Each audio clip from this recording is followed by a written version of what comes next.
Siddhi manante manindiya manubam mappate sokhe manuvajjam keval paho hai niji dunnai tiram jinam namahu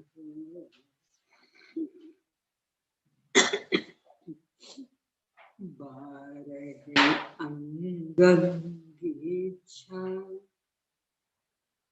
diye male mure danseno tinaya vivehe bhare charane pusa pasiyau soye deveya swiram sayale gane paumedavino vivihiti viraya vinisanga niraya vikuraya gane har deva pasi yanto pasiyau mahudhare seno parivai gayo hetani varasiho siddhantamiya sayar taranga sandhayo oye mano pranimami popedantam dukkyantam tunniyantiyarevim bhakti seve maggi kante misi sami vayim saya dantam pane mahe kai bhuye balim kese vase paribhuye balim vini hai pammahe pasiram badha vimale nani pammahe pasiram namo arihantanam namo siddhanam namo ayirijanam namo uvajjayanam namo lohi sarvisagunam Om Rim Shri Arahant Siddh Acharya Upadhyaya Sanghi पंच परमेष्ठिभ्यो नमो। आचार्य श्री धरसेन स्वामी द्वारा प्रदत्त ज्ञान को लिपिबद्ध करने वाले आचार्य श्री भूतवली आचार्य श्री पुष्पदंत भूतवली स्वामी द्वारा रचित षटखंडागम ग्रंथ, इसके प्रथम 5 खंडों पर आचार्य श्री वीरसेन स्वामी द्वारा रचित धवला टीका।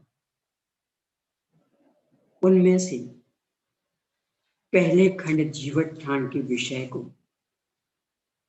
यहाँ टीका सहित 6 भाग यानी 6 पुस्तकों में प्रकाशित किया गया।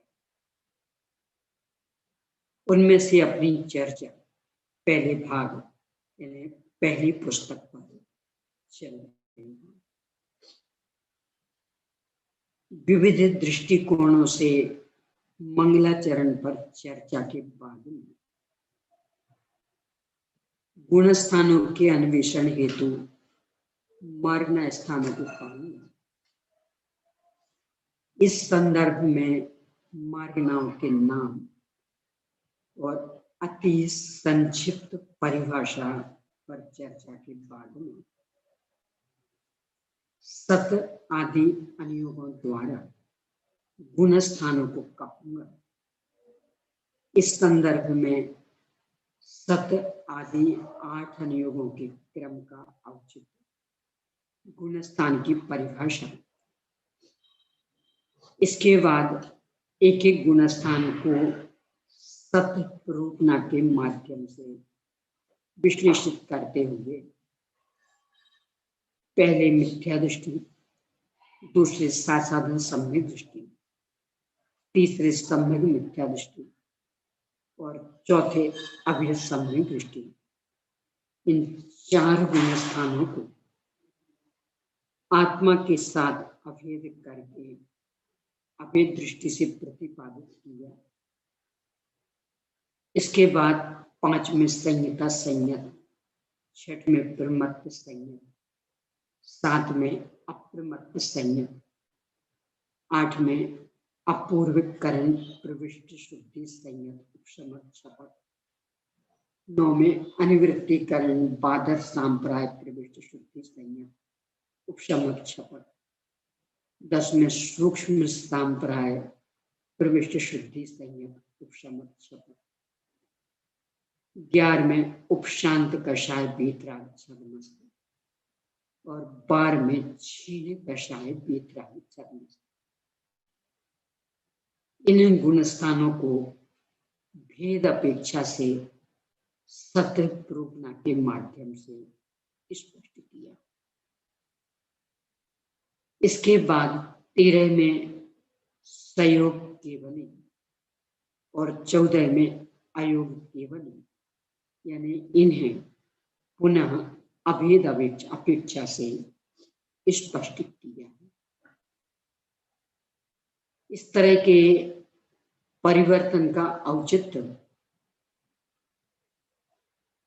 हो सकता है ऐसा रहा हो आचार्य श्री का भाव कि भेद और अभेद दोनों दृष्टियों से जीव को अपने परिणामों का मूल्यांकन करना चाहिए। यदि सर्वथा अभेद मान लेगा तो फिर उस परिणमन के विनाश से द्रव्य के ही विनाश की स्थिति बनने से अव्यवस्था का प्रसंग आएगा।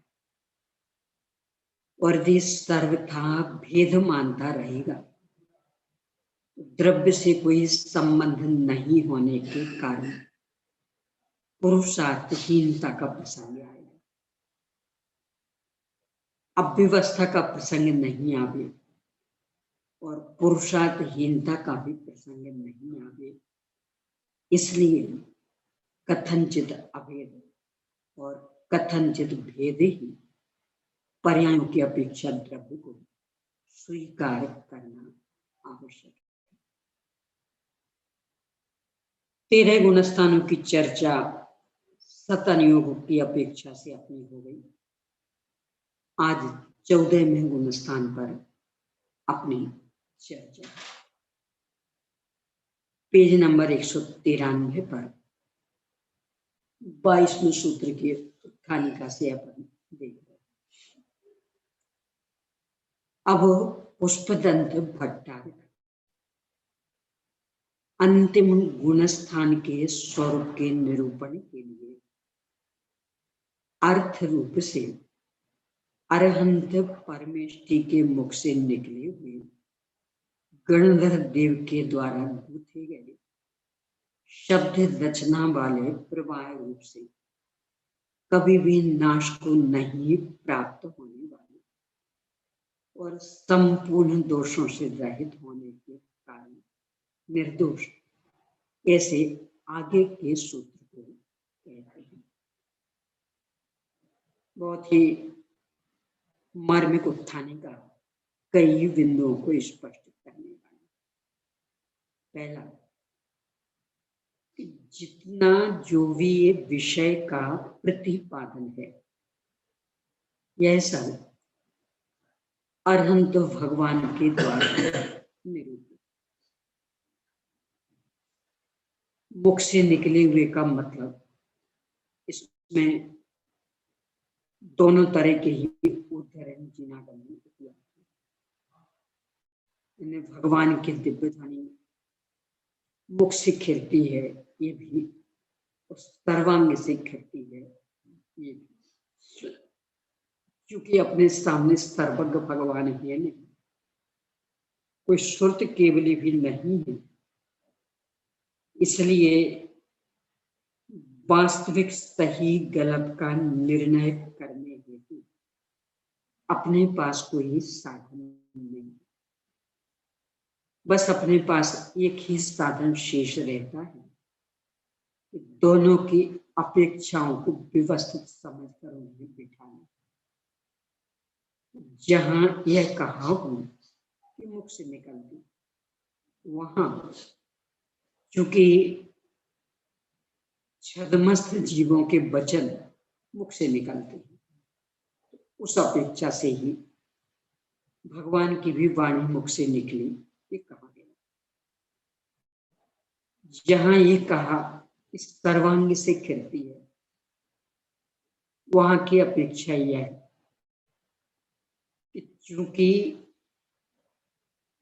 मुख खोलना, तालू ओठों का हिलना, यह सब क्षयोपशमिक ज्ञान, क्षयोपशमिक वीर्य आदि की स्थिति में ही संभव है। भगवान क्षय ज्ञान वाले हैं, क्षय के वीर्य वाले हैं। दिव्य ध्वनि भी अखंड निराबाध, आठों ओठ तालू आदि के कंपन के बिना निकलती, इसका मतलब वो सर्वांग से निकलती होगी। जो भी हो, अपने पास तो अपेक्षा बिठाने के अलावा और कोई उपाय नहीं है। इन दोनों में से वास्तविक स्थिति क्या है, इसका निर्णय अपन नहीं ले सकते। बस यहाँ तो इतना निर्णय करना है कि जितना जो भी विषय जिनागम में उपलब्ध है, वह सब साक्षात वीतराग सर्वज्ञ भगवान के द्वारा निरूपित। क्योंकि वे वीतराग हैं, यानी किसी भी प्रकार के राग द्वेष के लिए अवसर नहीं, और सर्वज्ञ हैं, यानी अज्ञानता के लिए अवसर नहीं। व्यक्ति झूठ इन्हीं कारणों से बोलता है, या तो राग द्वेष हो या अज्ञानता हो। आचार्य उमा स्वामी देव ने सत्य वृत्त की भावनाओं में इस बात को स्पष्ट करते हुए बताया, यदि सत्य बोलना चाहते हो, इन 5 बातों का ध्यान रखना: क्रोध, लोभ, भीरुत्व, हास्य, प्रत्याख्यानान्यनुरुचि भाषण, पंच। क्रोध का त्याग करना, लोभ का त्याग करना, क्रोध लोभ हास्य का त्याग करना, भय का त्याग करना, और अनुवीची भाषण। यहाँ क्रोध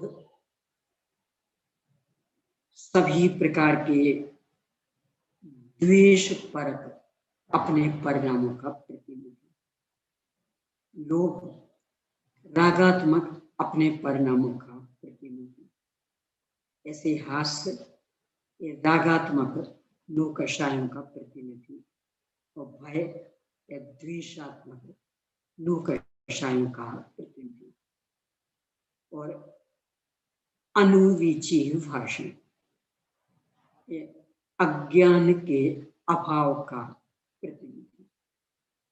यानी आचार्य श्री ये कहना चाहते हैं कि राग द्वेष और अज्ञान के कारण ही व्यक्ति असत्य बोलता है। यदि ये तीन नहीं है तो असत्य बोलने का कोई कारण नहीं है।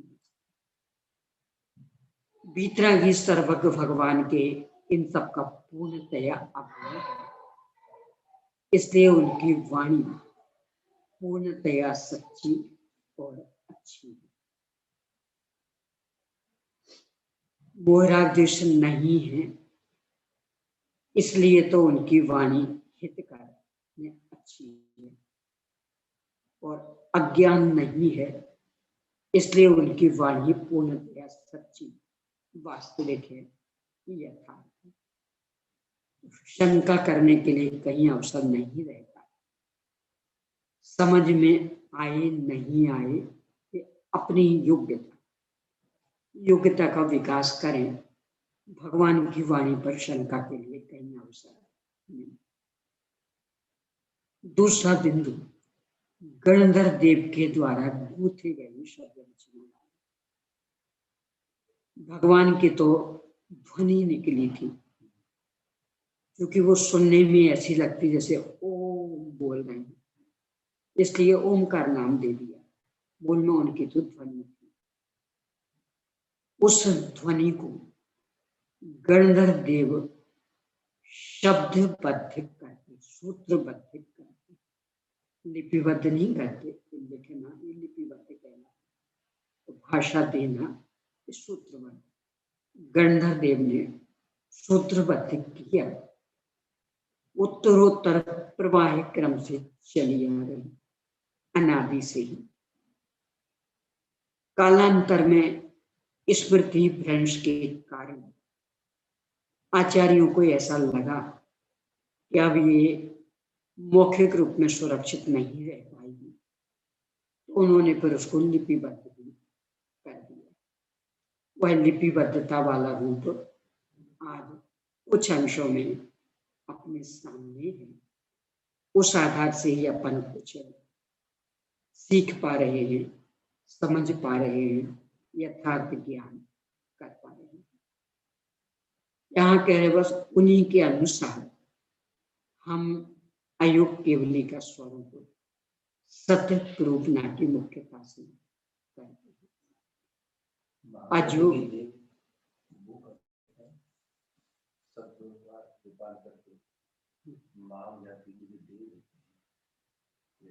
ये तो ध्वनि का रूपांतर है।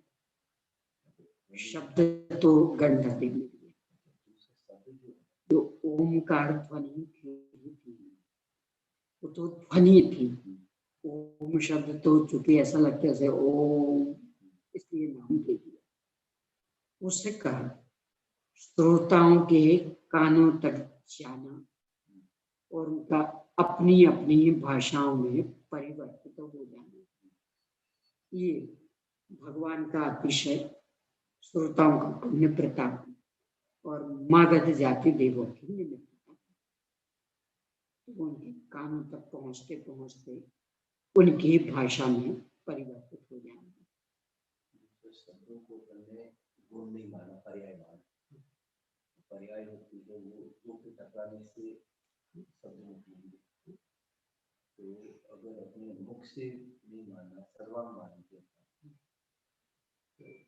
कैसे है? तो टकराहट तो यहाँ भी चल रही है ना। यानी कोई अपने ओठ तालु आदि से ही टकराए, ऐसा नहीं है।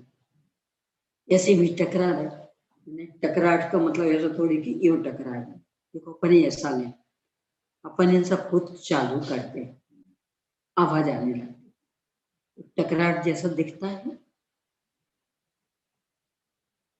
जो भी इसमें रिकॉर्ड है वो बजने लगता है, जैसा दिख रहा। देखो अब ये टकराए, अब आवाज आ रही। स्कंध कहने को स्कंध अनंत अनंत समूह वाले, भाषा वर्णा असंख्यात वर्णाओं वाली, पर उनका परिणमन ऐसा सूक्ष्म यहाँ असंख्यातों भरी पड़ी फिर भी अपने को नहीं दिख रही, तो परस्पर में टकराती रहती, आवाज निकलती रहती। एकदम बिल्कुल खाली जगह हो, सुनसान। अभी वो एक दिन की बात, जो अपन रात को निकल रहे थे, जैसे ठंड की बात, वो गार्ड भैया कह रहे थे, रात को तो साए साए साए साए आवाज, कौन करता है इस सांस? तो कहाँ में दिखती जमीन, तो दिखती, वो सब पूरा खाली खाली खाली दिख रहा है। असंख्यात वर्णाओं वाले स्तंभ भी इतने सूक्ष्म हैं कि अपने दृष्टिगोचर नहीं, वे टकरा लेते हैं, आवाज निकल आती है और फिर भी अपने को अगोचर नहीं। ऐसे ही यहाँ कभी कभी ऐसा भी होता है, अपने ने मुंह बंद है और कुछ अंदर अंदर बहुत तीव्रता से चल रहा है, आवाज निकलने लगती, क्या टकरा रहा है? अथवा मान लो किन्हीं के मस्से आदि हो गए हो अधवांग में और वहां से गैस पास हो, वो आवाज करके पास हो, वहां किससे टकरा रहा है? वो तो सब स्थिर चीज है। यदि अपन टकराहट का जो अर्थ मानते कि यूं टकरा, ऐसा नहीं है। उन अपने ज्ञान अगोचर, इंद्रिय अगोचर स्कंधों में प्रति समय टकराहट हो रही, क्योंकि क्रियावती शक्ति है, क्षेत्र से क्षेत्रांतर हो रहे हैं तो टकरा रहे हैं। ये जो ध्वनि तरंग है, क्या है वो? टकराने वाली अपने को दिखती, और अपन ने यहाँ वो क्या बोलते उसको नंबर, कोई भी लिंक वगैरह का जोड़ा, वो बजने लगता, कहाँ टकराता दिख रहा है? ऐसे इसमें यानी चूंकि टकराहट से शब्द निकलते, इसलिए उनकी दिव्य ध्वनि मुख से निकलती, ये कोई तर्क उचित नहीं है। दो कारणों से। पहला कारण तो ये उचित नहीं, मतलब ये अपन संधि बिठा रहे हैं तो बाकी भगवान जाने क्या सत्य है, अपन तो मात्र तर्क कर रहे हैं। तो उचित इसलिए नहीं तो उनके तालु घाट हिल कहाँ रहे, और इसमें तो सब जगह एक ही प्रतिपादन,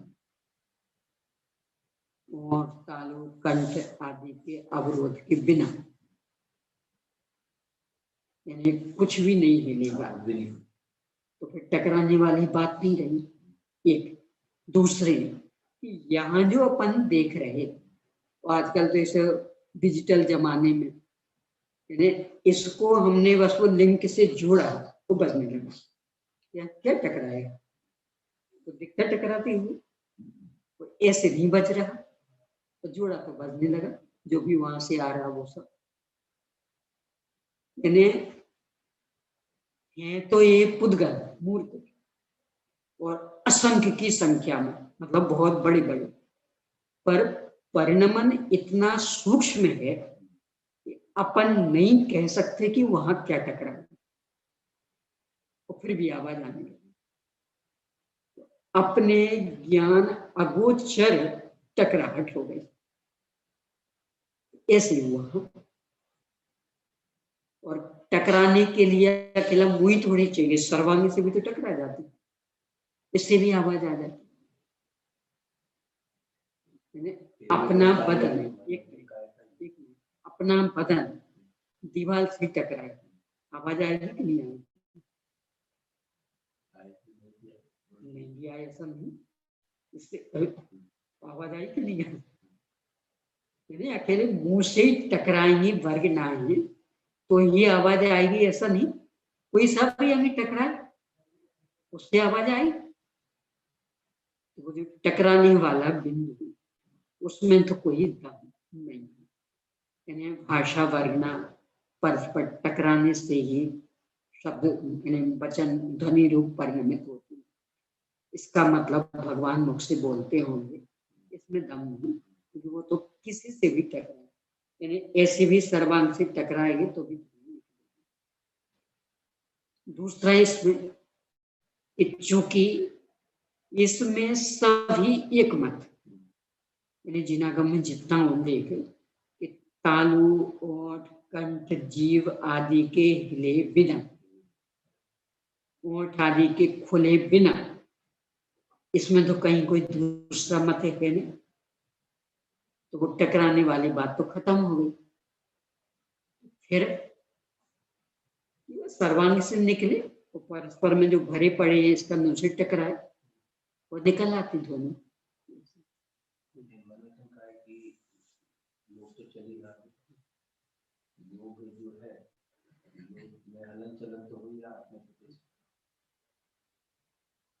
तो हलन चलन का मतलब ऐसा थोड़ी कि अपने जैसे जैसे अपन बोल रहे तो बराबर वहां आगे टकरा रहे।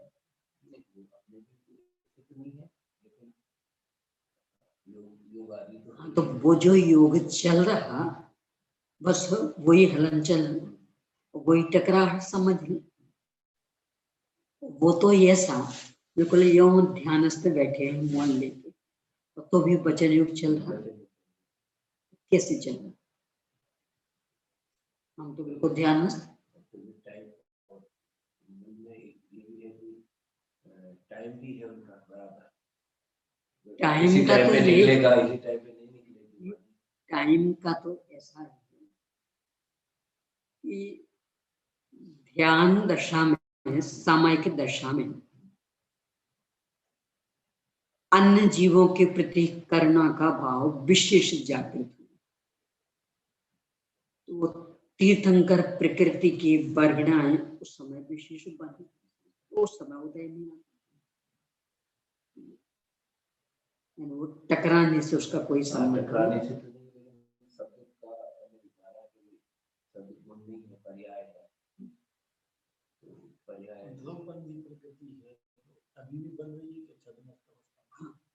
आठवें गुणस्थान के छठवें भाग, यानी चौथे से बननी शुरू हुई तो आठवें गुणस्थान के छठवें भाग, और कहीं भी नहीं तो उसी जैसे बर्धमान स्वामी उस समय, और नरक में हो तो वहां भी, नरक को देव दो ही गति है, वहां भी जैसे अभी श्रेणिक राजा का जीव नरक नहीं, जैसे अब श्रेणिक राजा पद्म नाम के तीर्थंकर, तो पद्म नाम के तीर्थंकर की जो दीक्षा ली उस वहां तक कब पूछ रहा हूँ। अकेले तब नहीं, आठवें गुणस्थान में प्रवेश कर लिया छपक से नहीं, तो आठवें गुणस्थान के छठवें भाग के ध्रुव बंदी नहीं बोलते उसको, निरंतर ध्रुव बंदी और निरंतर बंदी में अंतर है। ध्रुव बंदी में तो अनादि से अभी तक कभी पीछे नहीं है, जैसे ज्ञानावरण आदि, ये ध्रुव बंदी कहलाती है। 10वें गुणस्थान तक लगातार चलती है। निरंतर बंदी कि बंधना शुरू हो तो कम से कम अंतर मुहूर्त तक नियम से बंधेगी, बाकी कर्मों के समान एक एक समय में नहीं बंधेगी, वो निरंतर बंधेगी। तीर्थंकर प्रकृति निरंतर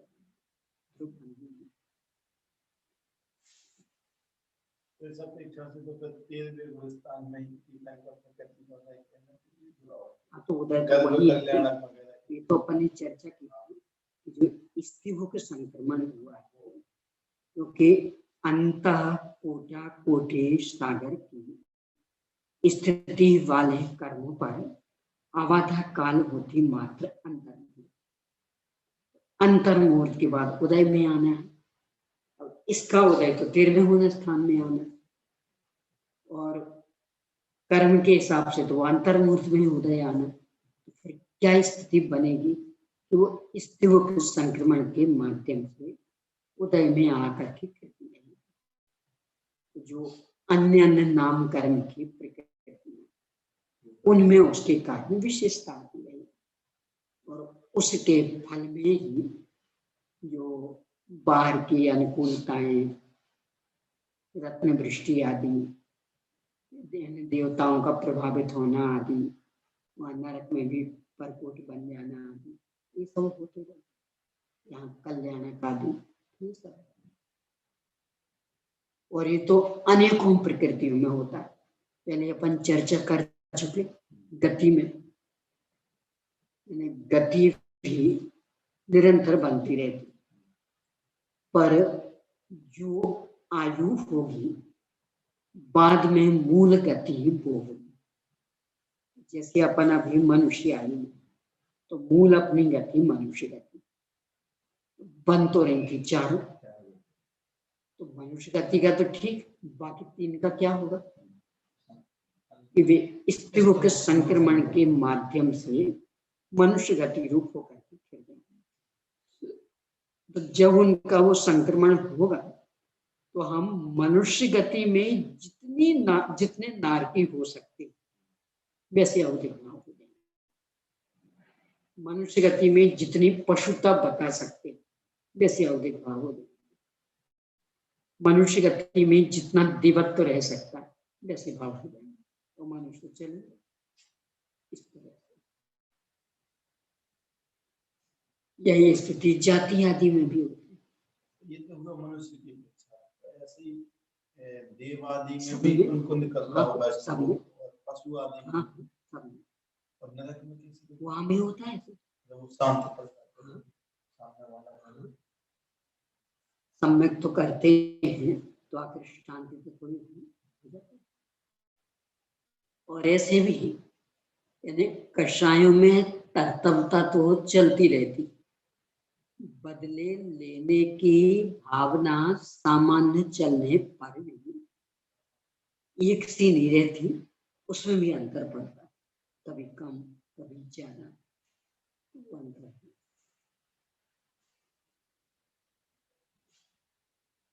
समस्या कहाँ अटकती कि अपन अपने इस साधारण से ज्ञान से सब कुछ नापना चाहते, तो हमें चूंकि समझ में नहीं आ रहा तो लगता है ऐसा कैसे हो सकता है, पर अपना ज्ञान है कितना।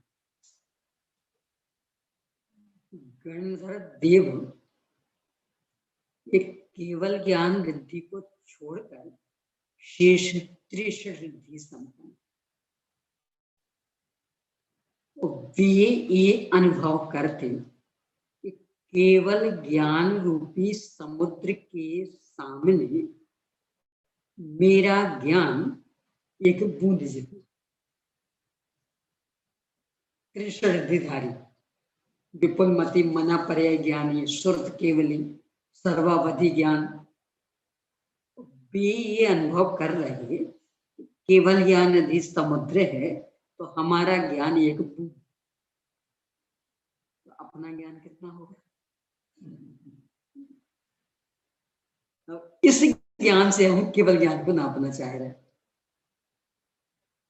त्रिशरिद्धिधारी कह रहे हैं हमारा ज्ञान एक बूंद के जितना, तो अपने पास में रहने वाला मेढक है, ये समुद्र की कल्पना, बस ये स्थिति।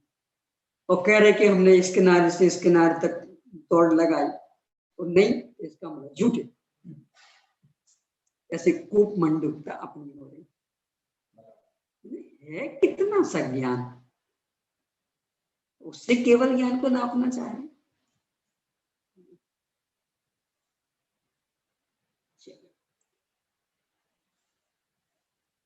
तो इस तरह से जितना जो भी प्रतिपाद्य विषय वह सब सर्वज्ञ भगवान की वाणी में आया हुआ, गंधर्व देव ने उसे सूत्रबद्ध किया और परंपरा क्रम से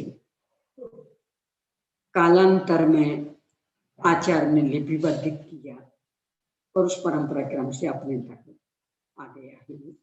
अपने इस संदर्भ में तो आओ, यहाँ आचार्य श्री कह रहे हम उसी प्रवाह क्रम से जो हमें मिला है उसके अनुसार वर्णन कर रहे हैं। सामान्य से अयोग केवल जीव है, क्योंकि सत्व रूपना की अपेक्षा चर्चा है तो मात्र यहाँ सत्ता बताते हैं। जिसके योग विद्यमान नहीं है उसे अयोग कहते हैं। योग आत्म प्रदेशों का कंपन यानी निष्क्रियत्व गुण की विकृति, और वो जिनके नहीं वे अयोग। जिसके केवल ज्ञान पाया जाता है उसे केवल ही कहते हैं। सर्वज्ञ क्षय ज्ञान जो योग रहित होते हुए केवल ही होता है उसे अयोग केवल ही कहते हैं। यानी योग नहीं है, सर्वज्ञता है, फिर भी संसारी, तो वे अयोग केवल है। फिर संसारी क्यों गुणस्थान में क्यों गिना? मोह और योग की तरतमता से गुणस्थान बन गए। 10वें तक तो मोह था, 13वें तक योग था, तो 13 गुणस्थान बनना ये तो ठीक है। 14वें गुणस्थान में ना तो मोह है ना योग है, तो फिर गुणस्थान क्यों? तो उसका कारण है कि मोह और योग तो नहीं है, पर योग के अभिनव भाव वाले और जो औदयिक भाव भी विद्यमान, इसके कारण ये भी एक गुणस्थान। शरीर रूप नौकर्म भी विद्यमान है। अव्यापादत्व, अभूर्लभत्व, सूक्ष्मत्व, इन गुणों का अवगाहनत्व, इन गुणों का शुद्ध परिणमन नहीं हुआ, आघाती कर्मों का उदय चल रहा, इस कारण से ये भी एक स्वतंत्र गुणस्थान। शंका। पूर्व सूत्र से केवली पद की अनुवृत्ति होने पर इस सूत्र में फिर से केवली पद का ग्रहण नहीं करना चाहिए, क्योंकि आप तो मित वाले हैं। तो वहां कहा था सजोग केवली, यहाँ के लिए अजोगी कहते थे, काम चल जाता समाधान। यह कोई दोष नहीं है, क्योंकि समनस्क जीवों के सर्वदेश और सर्वकाल में मन के निमित्त से उत्पन्न हुआ ज्ञान स्वीकार किया गया है और प्रतीत भी होता है कि मन पूर्वक विशेष ज्ञान। अब यहाँ मन तो रहा नहीं, क्योंकि योग नहीं रहा, इसलिए एक प्रश्न खड़ा होगा कि फिर यहाँ ज्ञान है कि नहीं, इसलिए अलग से पुनः केवल ही शब्द जोड़ना पड़ा। इस प्रकार के नियम के होने पर अयोगियों के केवल ज्ञान नहीं होता है, क्योंकि यहाँ पर मन नहीं पाया जाता। इस प्रकार विवादग्रस्त शिष्य को अयोगियों में केवल ज्ञान के अस्तित्व के प्रतिपादन के लिए इस सूत्र में फिर से केवल ही पद का ग्रहण किया। यानी अकेले मन से ही ज्ञान होता है ऐसा नहीं, मन के बिना भी होता है, और मन के बिना अल्प ज्ञान होता होगा ऐसा नहीं, क्योंकि एक इंद्रिय आदि को आप ले सकते, मन के बिना है तो ज्यादा काम जान पाते, ऐसा नहीं है। मन के बिना भी 3 कालवर्ती सारे लोकालोक का ज्ञान हो सकता है, होता है। यह बताने के लिए यहाँ पुनः केवल ही शब्द का प्रयोग किया।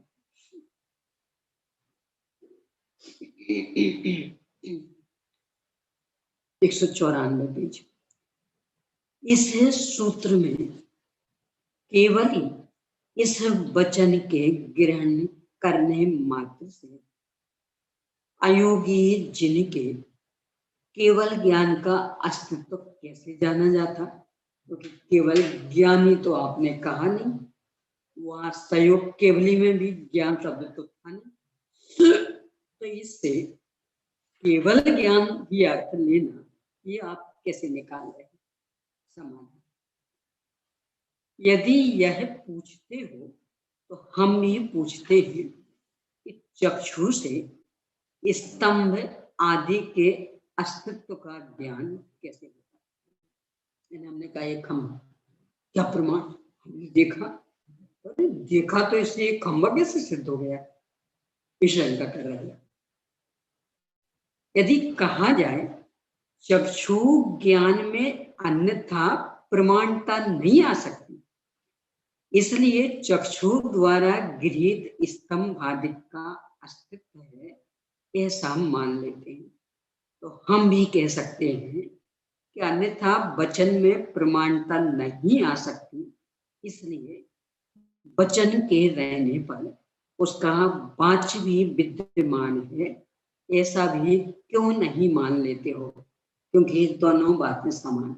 इन्हें तर्क क्या था? हमने कहा ये खम्भा, आपने पूछा खम्भा कैसे? हमने कहा हमने स्वयं देखा। तो कोई ये कहे देखने से ये खम्भा ये कैसे सिद्ध हो गया? जैसी वस्तु है, यदि हम वैसा नहीं देख पाते तो हमारा ज्ञान गलत कहलाता,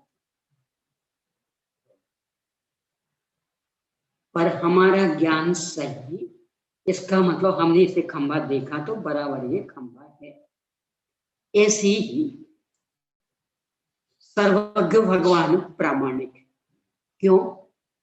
वस्तु स्वरूप जैसा है वैसा भी प्रतिपादित कर रहे, इसका मतलब वस्तु स्वरूप जैसा है वैसा उन्हें जाना है, फिर प्रतिपादित किया, तो उनके प्रतिपादन से ये सिद्ध हो गया कि उनका ज्ञान सही है, अन्यथा प्रामाणिकता बनती नहीं। परीक्षा में सूत्र में एक सूत्र आता है,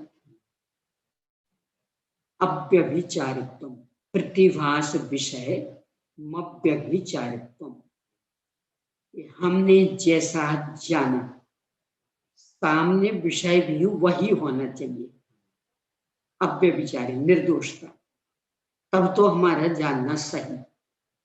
और हमने जाना कुछ और सामने है पदार्थ कुछ, यानी हमने जाना जल और सामने है मृग मरीचिका, तो वो असत्य सिद्ध होगा कि हमारा ज्ञान असत्य सिद्ध होगा? पदार्थ तो जो है वह है, हमने यदि गलत जान लिया तो हमारा ज्ञान असत्य सिद्ध होगा। और जैसा हमने जाना पदार्थ बिल्कुल वैसा है, पदार्थ तो सत्य था ही, हमारा ज्ञान भी सत्य कहलाएगा। इस तरह से अयोगी भगवान के भी केवल ज्ञान की सिद्धि हुई। अब इस पर से फिर प्रश्न, अभी न्याय वाला प्रकरण शुरू हो रहा है। वचन की प्रमाणता असिद्ध है, क्योंकि कहीं पर वचन में भी विसंवाद देखा जाता है, यानी बोल रहे तो उसको लेकर के झगड़, नहीं ऐसा नहीं ऐसा है, तो आप वचनों को प्रामाणिक कैसे कह सकते? समाधान नहीं, क्योंकि इस पर तो हम भी ऐसा कह सकते हैं कि चक्षु की प्रमाणता सिद्ध है, क्योंकि वचन के समान चक्षु में भी कहीं पर विसंवाद प्रतीत होता है। धुंधले में कुछ दिख रहा था, प्रकाश हुआ कुछ दिखने लगा, दूर से कुछ दिख रहा था, नजदीक आया कुछ दिखने लगा, तो चक्षु भी अप्रामाणिक हो गया ना। ऐसे वचन, ये तो जो ज्ञान का तर्क दिया था उसके साथ समान था। यदि इस तर्क से आप वचन को अप्रामाणिक कहोगे तो हम इसी तर्क से ज्ञान को भी अप्रामाणिक कह देंगे।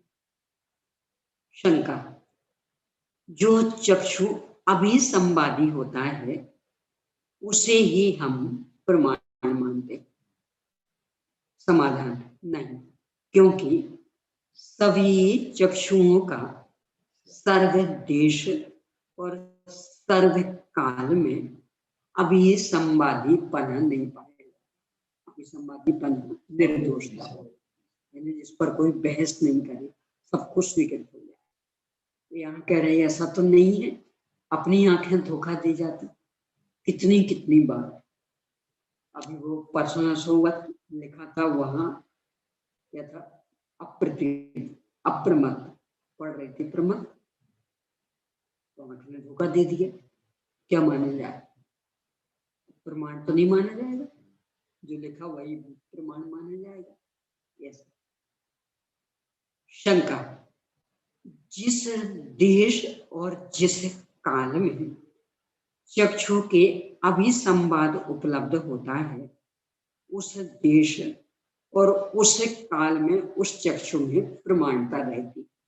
समाधान, यदि किसी देश और किसी काल में अभिसंवादी चक्षु के प्रमाणता मानते हो, तो प्रत्यक्ष और परोक्ष विषय में सर्व देश और सर्व काल में अभिसंवादी ऐसे विवक्षित वचन को प्रमाण क्यों नहीं मानते हैं? तर्क तो एक सा, जैसे चक्षु में कभी कभी गड़बड़ी हो सकती, तो जब गड़बड़ी हो जाएगी तब गड़बड़ मान लेंगे, तो जब सही जान रहे तो सही मानो।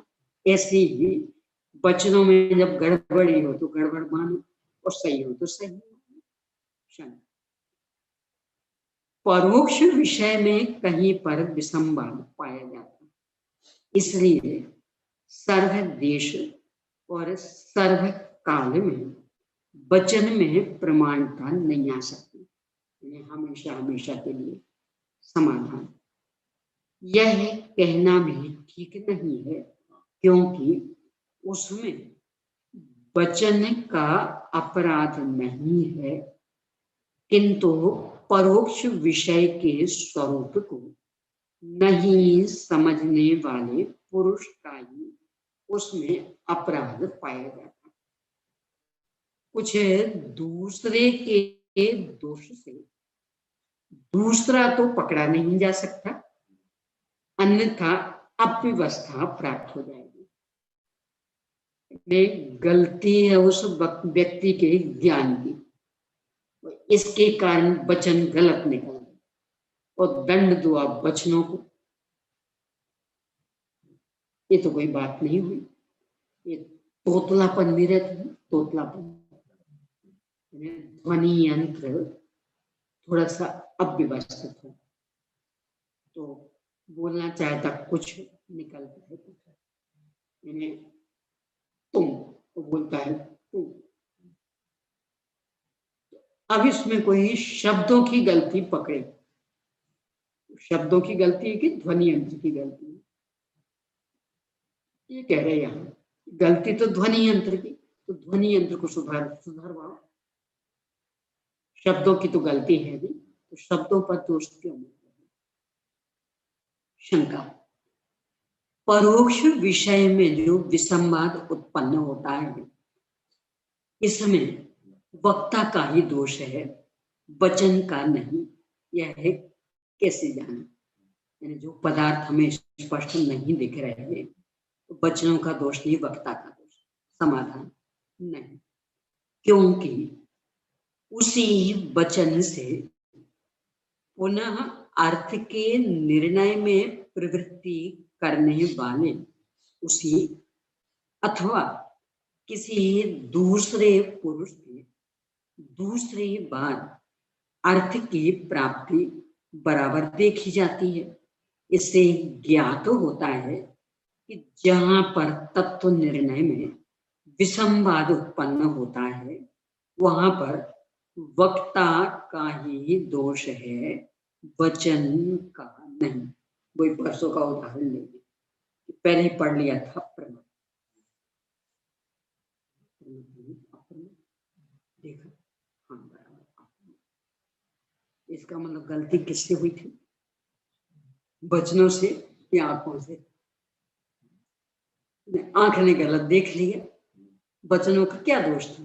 तो जब आंख ने सही देखा तो सही पढ़ लिया, तो वचन का दोष नहीं, वक्ता का दोष है। शंका, जिस वचन की विसंवादिता या अभिसंवादिता का निर्णय नहीं हुआ, उसकी प्रमाणता का निश्चय कैसे किया जाए? यानी वचन सत्य है कि असत्य, अभी यही निर्णय नहीं है, तो फिर उसका ज्ञान सत्य है कि असत्य, ये निर्णय कैसे करें? समाधान, यह कोई दोष नहीं है, क्योंकि जिसकी अभिसंवादिता का निश्चय हो गया है, ऐसे इस आर्ष के अवयव रूप वचन के साथ विवक्षित आर्ष के अवयव रूप वचन के भी अवयवी की अपेक्षा एक पना बन जाता है।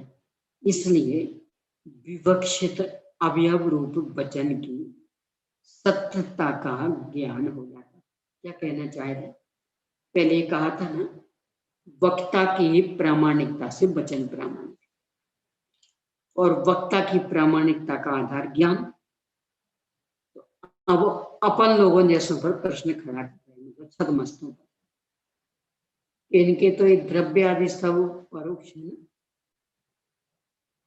धर्म द्रव्य है। आपने देखा है विश्व में जाति अपेक्षा 6 द्रव्य हैं, आपने देखे। तो आपका ज्ञान सही कैसे मानेगा? उत्तर ये दे रहे, हमने नहीं देखे, पर हमने जिनवाणी से सीखे, और जिनवाणी प्रत्यक्ष ज्ञानियों की है। उनने स्पष्ट देखे, तो उनने प्रत्यक्ष देखे, उनकी ध्वनि में जो आया उससे गंधर्व आदि ने देखे, और उनने उसको सूत्रबद्ध किया, कालांतर में आचार्य ने लिपिबद्ध किया, और हमने उसमें से सीखे।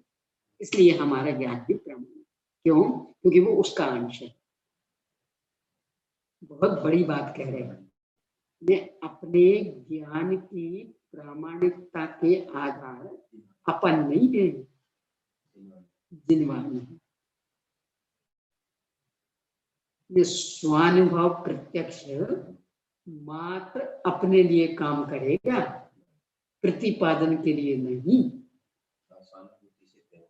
हाँ, ये प्रतिपादन में नहीं चलेगा, ये तो मात्र अपने अनुभव के लिए।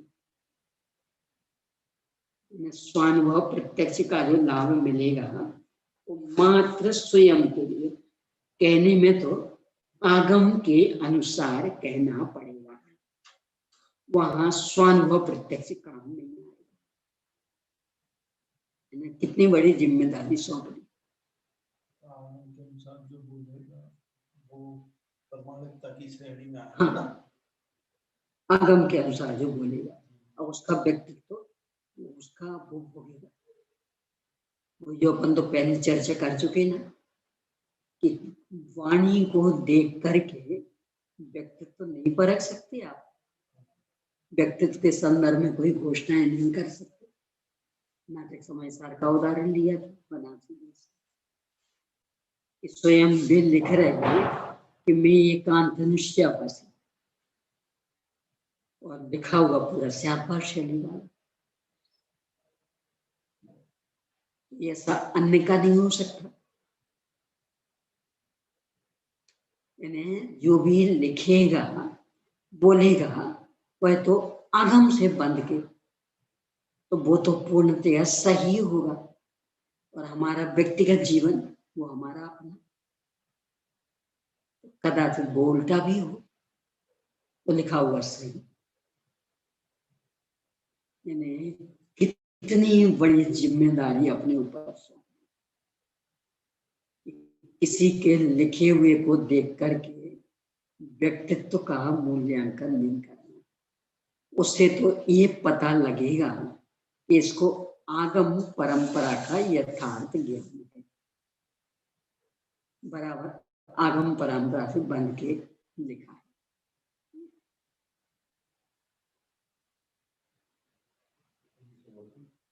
मैं जो बात कर रहा हूँ,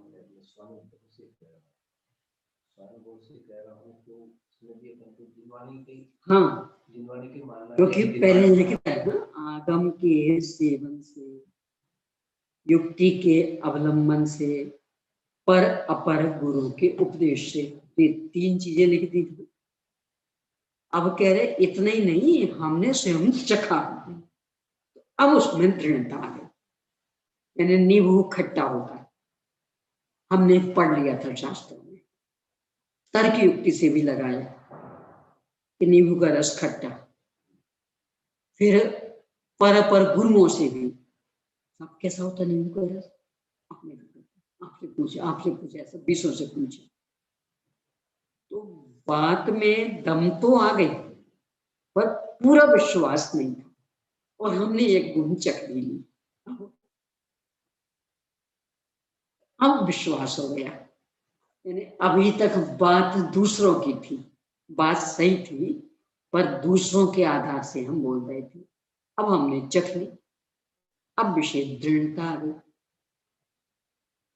अब कथनी में और विशेषता आ जाएगी, परंतु किस किस विषय को लेके, आप क्या क्या चखोगे, नींबू तो चख लिया, शक्कर चख लिया, जहर, उसके संबंध में बोलोगे कि नहीं बोलोगे, बस आत्मा का रसास्वादन कर लेंगे, बाकी विषय गुणस्थानों का कदाचित 6वां 7वां गुणस्थान हो जाए, साथी होते अभी तो वहां तक का रसास्वादन कर दोगे, तो वहां तक की बात स्वानुभव से कह दोगे, आगे का अनंत दशा का वर्णन करेंगे कि नहीं करेंगे, श्रेणी का वर्णन करेंगे कि नहीं, सिद्ध दशा का वर्णन करेंगे कि नहीं, किस आधार से करेंगे। मैंने स्वानुभव का विषय तो बहुत सीमित, कितना सा, और प्रतिपाद्य विषय तो अम्मा क्या होगा फिर उसका, पहले जो मूल 3 थे, आगम का सेवन, युक्ति का अवलंबन, पर अपर गुरु का उपदेश, ये मुख्य हो जाएंगे।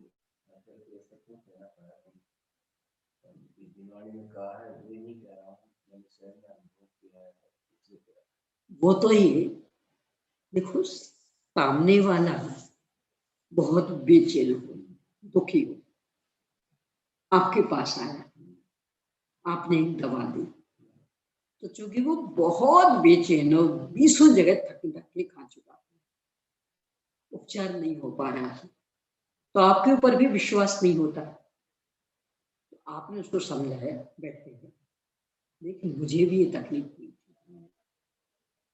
इतनी जगह मैं भी घूम के आया, तुम्हारे जैसी तरफ का, पर जब ही ये दवा मिली वो मैंने खाई, आज देखो तुम्हारे सामने मैं इसलिए तुम्हें दे रहा, अब उसे विश्वास बनेगा, क्योंकि बहुत भटक चुका, आप सभी कह रहे हैं, हाँ, इस कारण से। पर इसमें आप कितनी दवाइयों को ऐसा बता सकोगे, सब तो नहीं, यानी कोई 1-2 बीमारी हुई होगी तो उस संबंधी दवा को तो आप बता दोगे, बाकी को ऐसे ही यहाँ कि जो आकुलता वाला रोग, क्योंकि हमें भी है, हमने इसका सेवन किया, आकुलता मिटी, तो इस संबंधी तो आपने बता दिया स्वानुभव से, बाकी यानी स्वानुभव वाला विषय बहुत सीमित, पंचम काल में अधिक से अधिक 7वें गुण स्थान तक, इससे आगे नहीं, और प्रतिपाद्य विषय तो अम्मा, यानी हम पंचम काल में भी सिद्ध दशा का भी वर्णन करेंगे स्वानुभव से, अनंत दशा का वर्णन करेंगे स्वानुभव से, तो आश्रय से, यानी स्वानुभव बताना भी आवश्यक है सामने वाले को आश्वस्त करने के लिए। छत्र चूड़ामणि में आई बहुत सुंदर उक्ति, कहा जाता है परात्म निंदा प्रशंस से सद सद गुणोच्छादनोद भाव में चरण नीचे पर की निंदा और अपनी प्रशंसा करना, इससे नीच गोत्र का बन जाता है। अब छत्र चूड़ामणि में जब जीवनधर कुमार बड़े हो गए, पढ़ाई आदि पूरी हो गई, गुरु ने इनका पूरा इतिहास बता दिया, क्योंकि ये तो अपने को सेठ का बेटा मानते थे। तो जो आर्यनंद इनके गुरु थे, उन्हें पूरा इतिहास बता दिया। अब ये तो नई जवानी खून खोल गया, मैं अभी आक्रमण कर, उन्होंने कहा हमारी गुरु दक्षिणा 1 साल तक कुछ नहीं करोगे, ये गुरु दक्षिणा देनी पड़ी। चुप हो गए। क्या करना फिर 1 साल तक? कि पहले अपनी सामर्थ्य बढ़ाओ, लोगों से मेल जोल बढ़ाओ, अपने पक्ष में करो लोगों को, फिर बाद में करना। तो ये उस हिसाब से फिर देशाटन के लिए निकले। तो चलते चलते अपनी माँ के पास पहुंच गए। माँ एक महिला आश्रम में रहती थी, उनके पास पहुंचे, पूरा सुनाया। माँ बहुत खेत खेली, बेटा अपन दादा थे, तो कहाँ आज ऐसे घूम रहे, भटक रहे। तो माँ को सांत्वना देने के लिए इन्होंने अपने बल वीर आदि का बहुत बहुत व्याख्यान किया। अरे माँ, अब ये दिन ज्यादा दिन रहने वाली नहीं, पता मैं कितना योग हूँ, कितना बेवकूफ हूँ। तो वहां वादिप से सूर्य को प्रश्न किया, वो परातंदा प्रशंसी आदि वाली बात का क्या होगा? तो लिखते स्यादवार शैली है नहीं, क्योंकि माँ बहुत बेचैन हो रही थी और लग रहा था पिताजी तो है नहीं, छोटा सा बच्चा 16 साल का ही क्या कर लेगा। तो उसको धैर्य दिलाने के लिए अपना व्यक्तित्व और बड़ा चढ़ा के उभार के बताने के अलावा कोई उपाय नहीं था। इसलिए पर इससे नीच गोत्र का बंधन नहीं होता। क्यों? कि हम तो सांत्वना देने के लिए किया है, यानी हमने अपना गुण गौरव नहीं गाया है। सामने वाला जो एकदम परेशान हो रहा है, हिम्मत हार रहा, इसके लिए कहा कि आप चिंता क्यों कर रही, पिताजी नहीं पिताजी नहीं पिता, अरे मैं हूं ना, पिताजी से भी बढ़कर काम करूंगा। तो माँ को सांत्वना मिली। ऐसा है ये अपने प्रवचन सार में शायद 200वीं गाथा, 201 में, हाँ 201 में, ये मोक्ष के प्रणेता हम खड़े हैं। दम है आपको? दम्भ नहीं है, सामने वाला जो हिम्मत हार रहा है, कैसे होगा कैसे होगा, हमसे तो नहीं होगा। अरे हम है ना, वो यथानुभूत मार्ग, यानी हम बराबर अनुभव कर रहे हैं, हम चल रहे। क्यों ये सोच रहे हम बहुत कष्ट, ठंड में कैसे खुले मैदान में रहेंगे, मात्र एक बार के भोजन पानी से कैसे काम चलेगा। अरे हम यथानुभूत मार्ग वाले खड़े हैं, कर रहे हैं, कहां तकलीफ हुई बोलो। अच्छा, तो सामने वाले को हिम्मत दिलाने हेतु ये सब कहना पड़ता।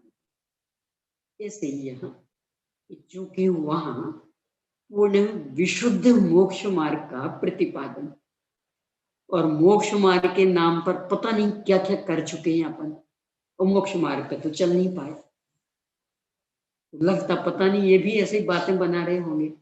इसके लिए कहा हम स्वानुभव से कहते हैं, हमने मोक्ष मार्ग पा लिया, हम चल रहे, जीवन निराकुल हमारा हुआ है, आज ये हमारा मार्ग बिल्कुल सही है।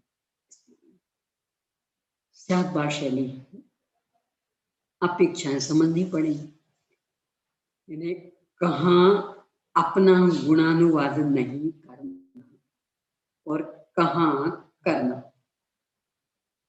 ये प्रसंग देख करके। यानी अपने मान पोषण के लिए तो गुणानुवाद बिल्कुल नहीं, पर सामने वाले को हिम्मत दिलाने के लिए कोई शरण नहीं, कोई शरण नहीं, क्यों चिंता कर रहे हो? हमें ना क्या चाहिए बोलो? हम तुम्हारी सारी समस्याओं को मिटा सकते, क्या नहीं हमारे पास? तो उसको साहस आए, हिम्मत आए।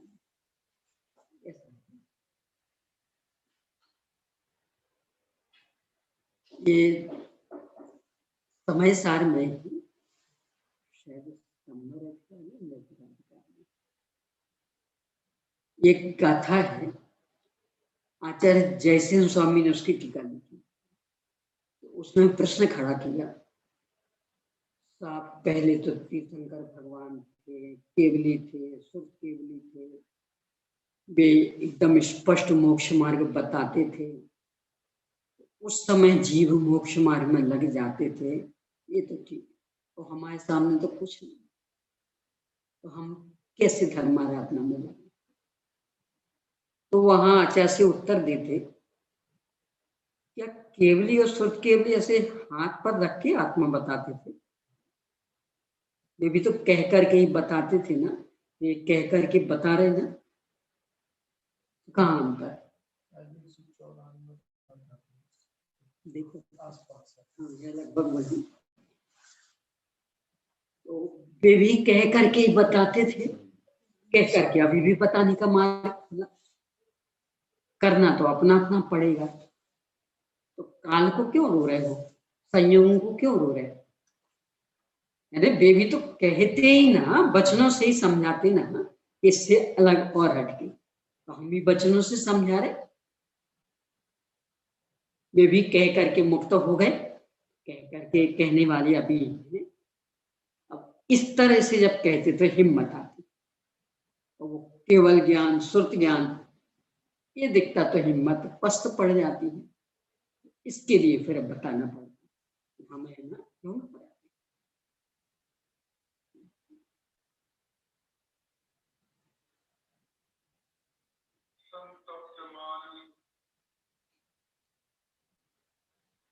जितने भी आर्ष वचन, आर्ष ऋषियों के द्वारा कहे गए, मुनिराजों के द्वारा, आचार्यों के द्वारा कहे गए, जितने भी आर्ष वचन हैं वे सब आर्ष के अवयव हैं। इसलिए आर्ष में प्रमाणता होने से उसके अवयव रूप सभी वचनों में प्रमाणता आ जाती। यानी जितना जो भी आगम जिनेन्द्र भगवान द्वारा कहा हुआ, जिनेन्द्र भगवान प्रामाणिक, इसलिए आगम प्रामाणिक, और आगम प्रामाणिक तो उसका हर हिस्सा प्रामाणिक, उसका प्रत्येक वाक्य प्रामाणिक।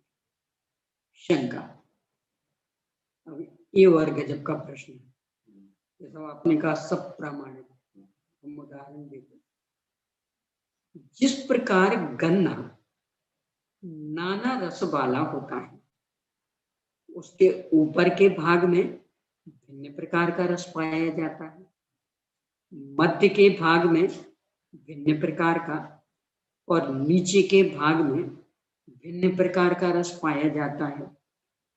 उसी प्रकार अवयव रूप आर्ष वचन को भी अनेक प्रकार का मान लेना चाहिए।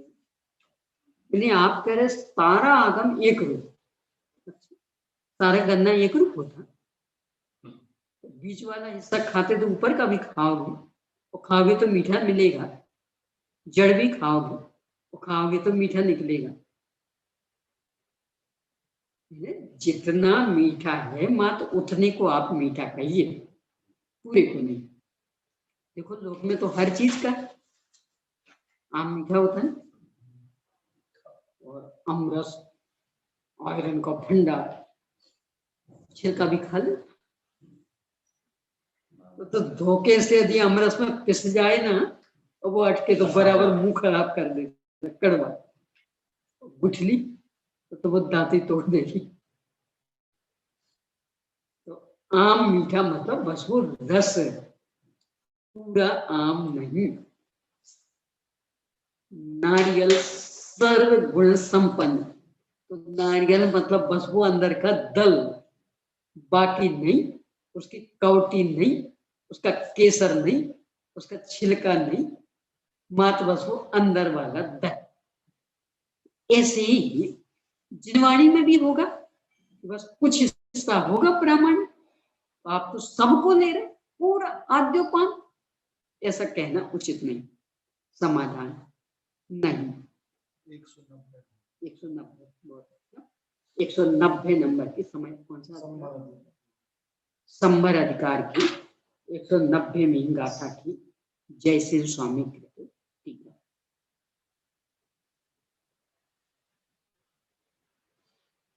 स्यादवाद शैली में कैसी कैसी अपेक्षा।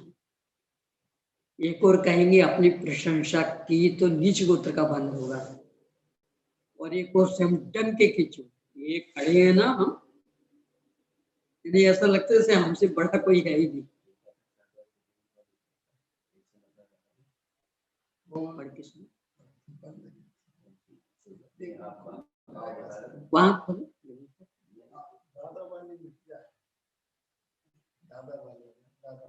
नहीं, मूल में ही है ना ये तो। हाँ, मूल समय साल में जैसे न चाहिए, जैसे न चाहिए का भी है नहीं, कि अपना कोटा वाले में लाल वाला,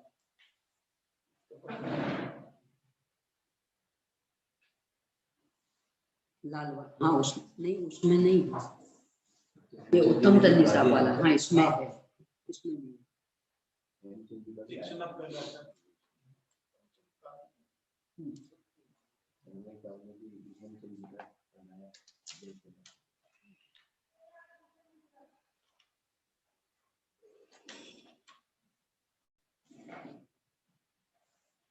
हर वाक्य में स्यादवाद शैली,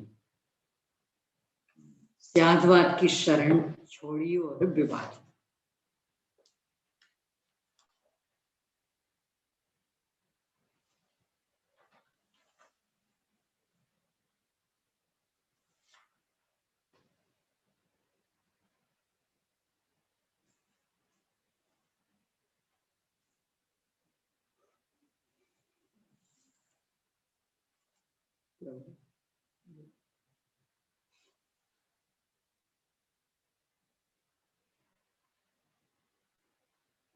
मैं देखूंगी क्या उसको, मुझे इसमें मिला 190 का था जो, हाँ तो उसके बाद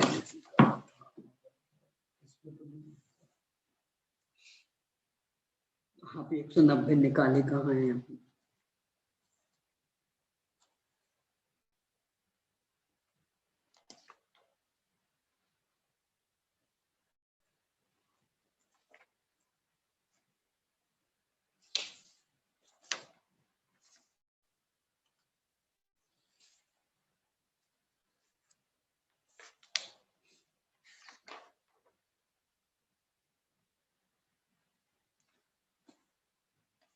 ये देखिए, क्या चौथे काल में केवल ही भगवान आत्मा को हाथ पर ग्रहण करके दिखाते हैं, वे ही दिव्य ध्वनि से कहकर चले जाते हैं, तो भी सुनने के समय श्रोताओं को परोक्ष ही है, पश्चात परम समाधि के काल में प्रत्यक्ष होता है। उसी प्रकार इस पंचम काल में, यानी आप उनको क्यों परेशान कर रहे हैं? तब भी बताते थे, अरे वे भी तो शब्दों से ही तो बताते थे ना। हाँ, शब्दों से अभी भी बताया जा रहा है। मूल में है, इसमें 473 पेज पर, मूल में संस्कृत में दूसरा पैराग्राफ। हाँ, यहाँ नहीं, इसमें कौन सी इसकी है पीडीएफ क्या आपके पास है? नहीं, ये मैसेज डाउनलोड किसी ने मांगी है। अच्छा, तो ये जो 190 का था, और नहीं, एक मिनट, जयसिंह स्वामी के अनुसार ये क्षेपक गाथाओं में 12वें नंबर की, और उनकी क्रमानुसार देखेंगे तो 199 नंबर। जयसिंह स्वामी के क्रमानुसार 199 नंबर की। और यदि अमृतचंद स्वामी के अनुसार देखेंगे तो 189 के बाद और 190 के पहले नहीं, ये अपने डॉक्टर उत्तम चंद साहब द्वारा संकलित, उन्होंने जो ये काम किया इसमें 189वीं गाथा के बाद और 190वीं गाथा के पहले जो आचार्य जयसिंह स्वामी की क्षेपक गाथा है, तो जयसिंह स्वामी के अनुसार उसका नंबर 199 पड़ता है।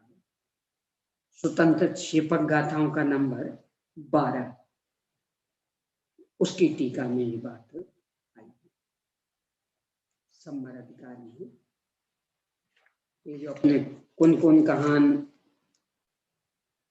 क्या है पूरा नाम अपना, कौन कहान तीर्थ सुरक्षा ट्रस्ट, वहां से प्रकाशित जो एक ग्रंथ है इसमें 473 पेज पर, जो आदरणीय छोटे दादा डॉक्टर हुकुम चंद पारिक उनकी जो परम गायक भाव प्रबोधनी टीका उसमें 285 पृष्ठ पर।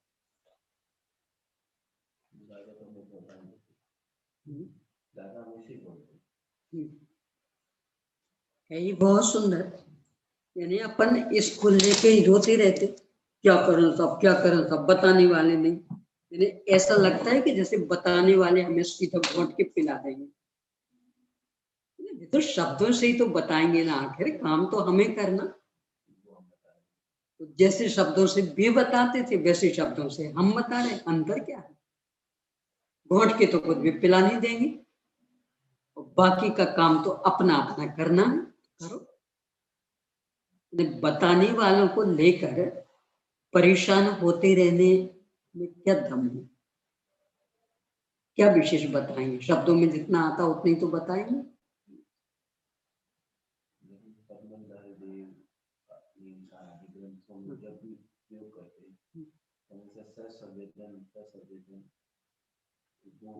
उसमें भी बस इतने में ही यानी जो निराकुलता वाला बिंदु बस स्वयं संवेदन वहां तक, इससे आगे के किसी भी विषय में स्वयं संवेदन काम नहीं आएगा। यानी विश्व में जाति अपेक्षा से 6 द्रव्य हैं, हम कहे हमने स्वयं संवेदन से जाना कि जान ही नहीं सकते। वो तो अपने लिए कहते थे कि आपको जब भी ये होगा प्रत्यक्ष होगा यानी आनंद आएगा तो आपको स्वयं संवेदन द्वारा ही होगा। तो ये जब जिनवाणी के द्वारा है तो हमने जिनवाणी के द्वारा पर वो बात अपनी ही बननी चाहिए ना,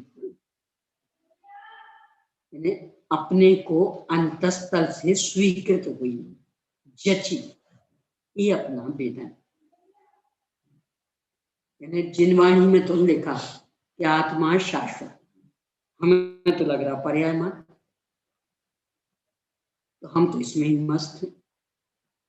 तो लगना चाहिए था शाश्वत, तो वो बात अपनी बनी। लगने के लिए तुलनात्मक विचार करें, तर्क वितर्क करें कि वास्तव में हम अकेले 70, 80, 90 साल जितने ही, इसके पहले नहीं थे, इससे आगे नहीं रहेंगे। और यदि पहले नहीं थे और आगे नहीं रहेंगे तो हमारी दुख की समस्या बड़ी कहाँ है? वो तो यहाँ जल जाएंगे तो खत्म, तो क्या को ज्यादा परेशान होना। पर यदि परंपरा हमारी अनादि से चल रही तो हम अनादि के हैं, पहले ये तो स्वीकार करना पड़ेगा ना। और हर कीमत पर मिटाना, तो पहले ये तो मानो कि आगे हम हैं, अन्यथा मिटाने का फल कितने दिन का? यानी 10-20 साल और जियोगे तो बस उतना ही फल मिलेगा आगे। तो पहले ये तो मानो कि आगे भी हम हैं, तब तो उसके लिए हम सक्रिय हो। और मात्र यहीं तक के लिए उपलब्धि हो तो क्या मतलब, जैसा इतना निकला जीवन वैसे उतना और निकल जाएगा।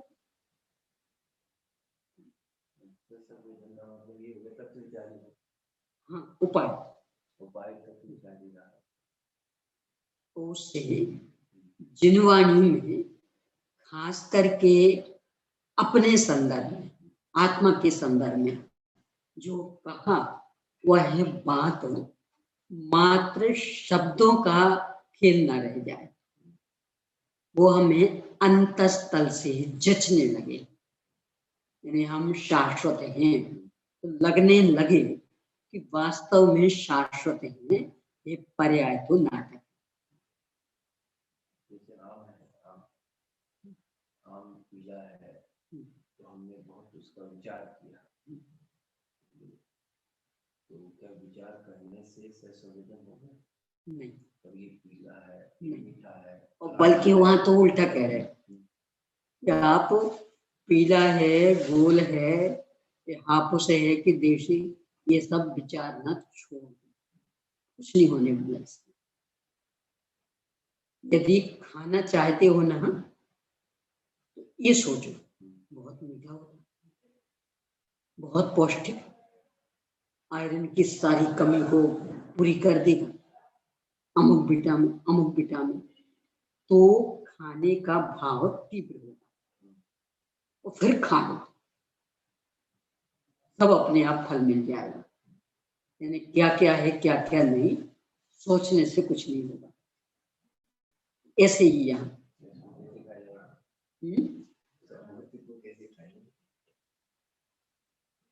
अब इसमें, हाँ इसमें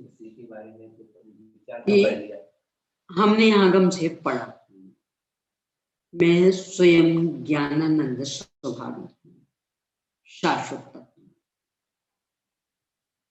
अब हम विस्तार में जा रहे हैं, मैं अरसू अरूपू स्पर्शी कह रहे बस कर, बहुत हो गया।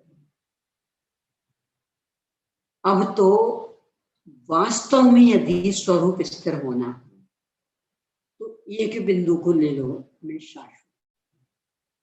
तो देखो यहाँ क्या क्या शाश्वत, शरीर शाश्वत, रागादि शाश्वत, संकल्प विकल्प शाश्वत, क्षय में ज्ञान शाश्वत।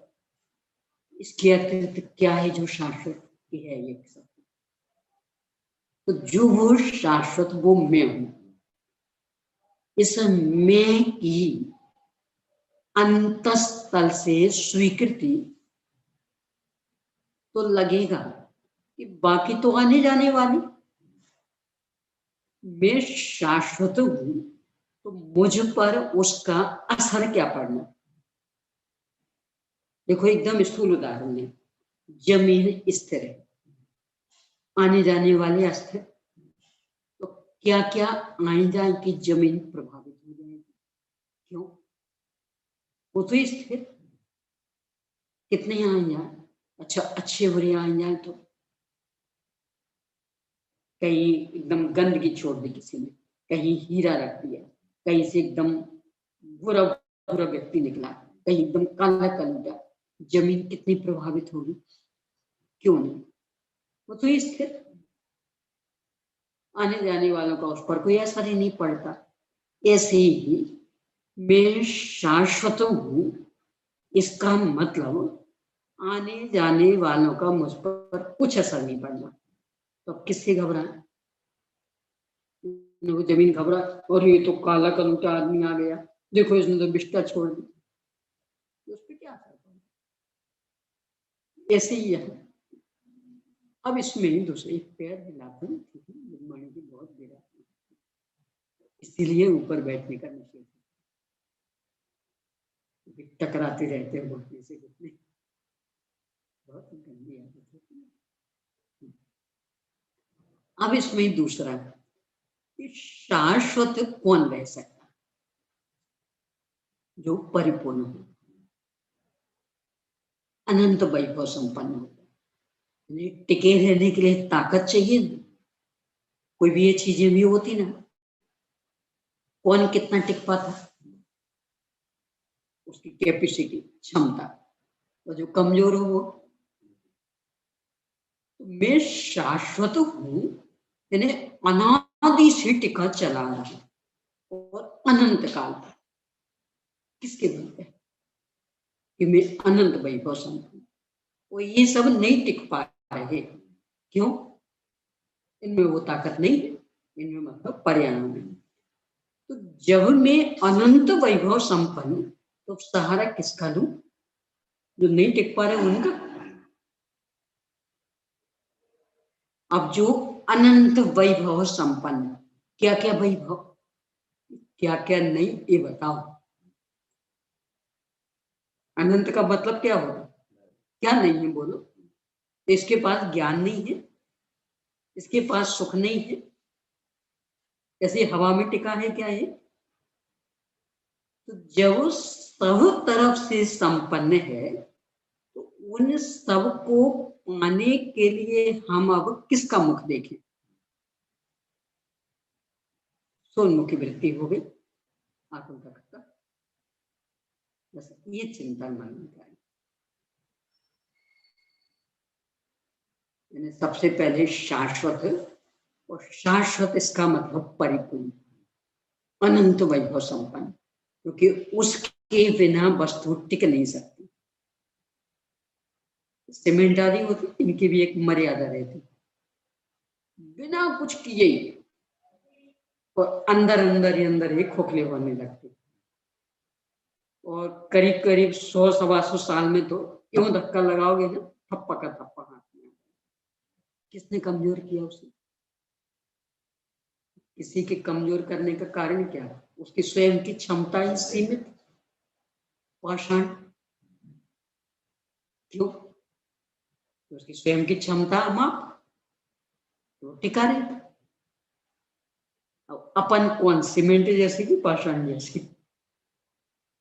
कि अपनी क्षमता माप तो टिके ही।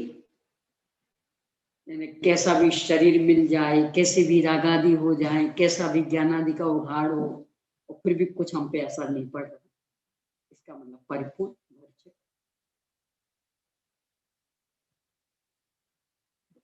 और ऐसा स्वयं मैं हूं, इस स्वीकृति पर उन्मुखी वृत्ति करना।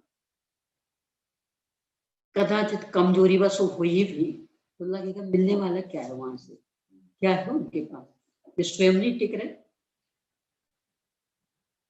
यानी जो स्वयं सहारा ढूंढ रहे, तो लोक में आता ना, भिखारी भिखारी से भीख नहीं मांगता।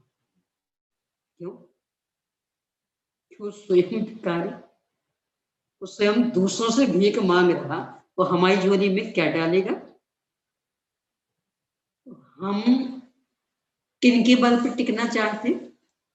कि जो स्वयं टिके नहीं है, जो स्वयं खिसक रहे, उनसे हम सहारा चाह रहे। कितना सहारा दे देंगे?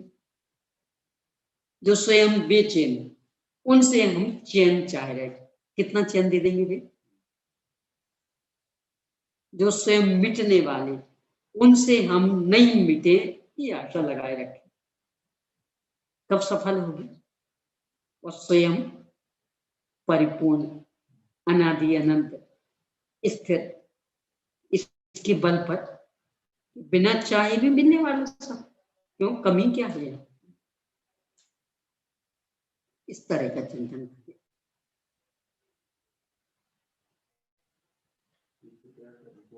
पराधीनता नहीं, पराधीनता का मतलब हमको दुख हुआ तो हम ये मान कर के शासक बन रहा, पर से नाप कर करके अपन अपनी स्वाधीनता सुख का अनुभव नहीं, पर से नाप इसलिए नहीं कर रहे कि हम तुलना थोड़ी कर रहे हैं कि इनकी अपेक्षा हम कम दुखी हैं, इनकी अपेक्षा हम ज्यादा दुखी। नहीं तो यहाँ तो हम अपने भ्रम को तोड़ रहे हैं, यानी हम पर से नाप नहीं कर रहे।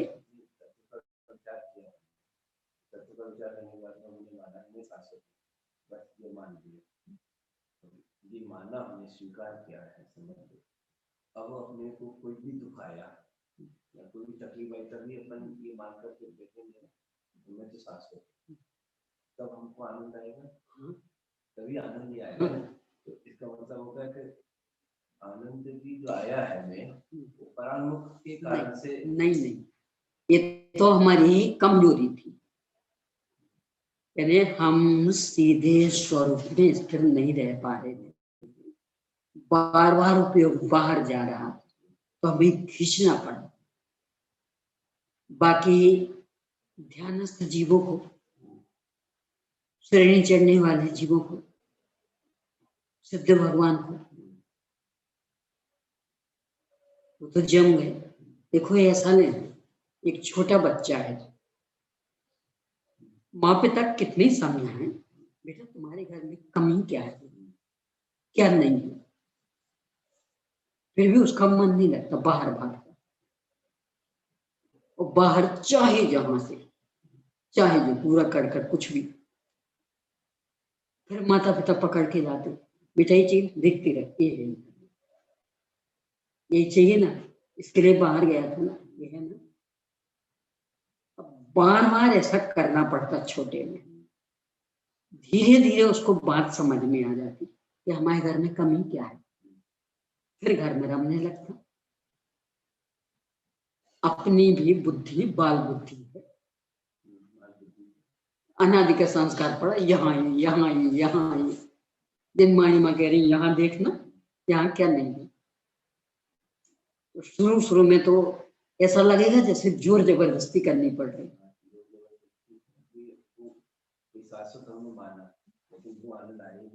नहीं तो वो तो बाल बुद्धि के कारण है।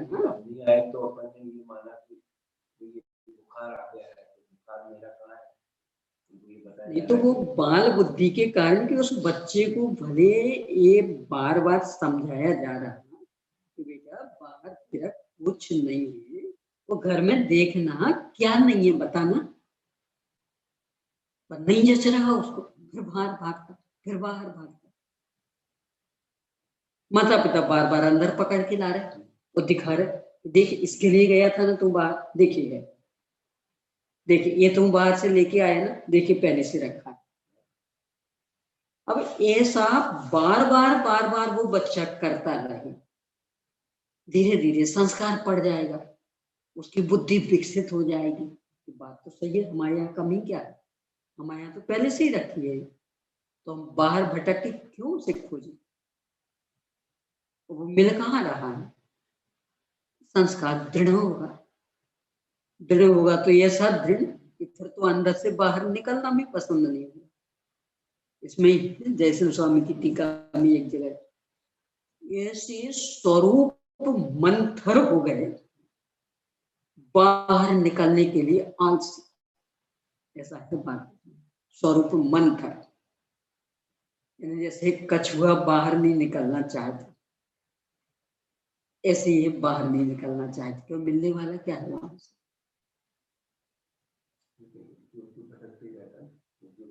ये तो बाल बुद्धि के कारण सिद्ध भगवान का उपयोग भटक रहा, अनंत भगवान का भटक रहा, सपक श्रेणी वालों को भटक रहा। अपने आदर्श कौन है, ये हम लोगों जैसे मूर्ख, कि वे विडंबना है कि बस हमने आपको आदर्श मान लिया, आपने हमको, तब इनका भी तो उपयोग भटकता, इनका भी भटकता, तो ये हमारे आदर्श है।